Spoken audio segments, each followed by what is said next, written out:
नमस्कार। मैं doctor Shailesh, शतायु herbal hospital, गांव सरकपुर, गौतम बुद्ध नगर जिले से। आज हम बात करने वाले हैं नौ तपा के ऊपर। आयुर्वेद में नौ तपा को शरीर के संतुलन से जोड़ के देखा गया है। नौ तपा होता क्या है? ये हर साल नौ तपा आता है जेठ के महीने में, यानी कि 25 मई और 2 जून तक का अब की बार इसका समय है। 25 मई 2 जून में नौ तपा है। नौ तपा का मतलब ये होता है कि इस समय जो सूर्य नारायण है, सूर्य भगवान है, वो पृथ्वी के बहुत नजदीक आ जाते हैं, जिससे होता क्या है कि हमारे शरीर का पानी और जो रस है वो कम होने स्टार्ट हो जाते हैं। नौ तपा में व्यक्ति को जो जो परेशानियां हो सकती हैं उसके बारे में मैं यहाँ आपको बताऊंगा। जो परेशानियां हैं वो सबसे पहले चिड़चिड़ापन आएगा, डिहाइड्रेशन हो जाएगा, सर में दर्द हो जाएगा, उल्टियां आपको हो जाएंगी, शरीर में आपको हीट वेव्स लग जाएगी, जिससे आपको उल्टी दस्त तो होंगे, बुखार भी आपको आ जाएगा, पेचिस आपको हो जाएंगे। ये समस्याएं नौ तपा में होती हैं। नौ तपा में कुछ सावधानियां रखने की होती हैं। इस समय आपको क्या करना होता है कि आपको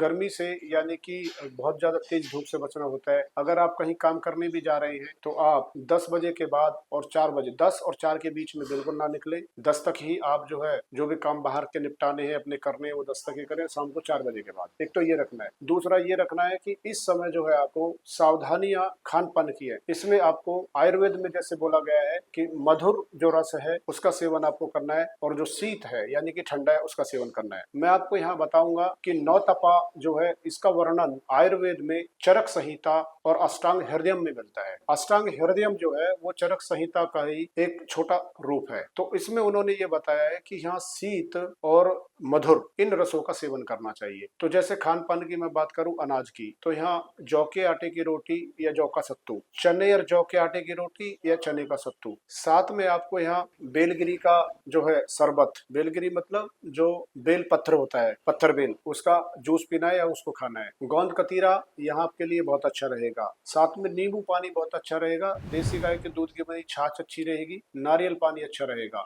इसके साथ साथ आप देसी गाय का दूध 1 गिलास लीजिए, उसमें 1-2 इलायची, आधा चम्मच मिश्री और गुलकंद के साथ शाम को लीजिए। यहाँ आपको बचना किससे? 100 धूप से बचना है। दूसरा, आपको गुरु स्निग्ध और गरिष्ठ तिख भोजन से, यानी कि बहुत ज्यादा खटा, बहुत ज्यादा चटपटा, बहुत ज्यादा चिकनाई, बहुत ज्यादा पचने में भारी, इससे आपको बचना है। अगर आप इस काम को करते हैं तो आप बिल्कुल स्वस्थ रहेंगे, और जो नौ तपा के बाद जो बीमारियां होती हैं वो बीमारी आपको नहीं होंगी। इसी के साथ सभी को नमस्कार।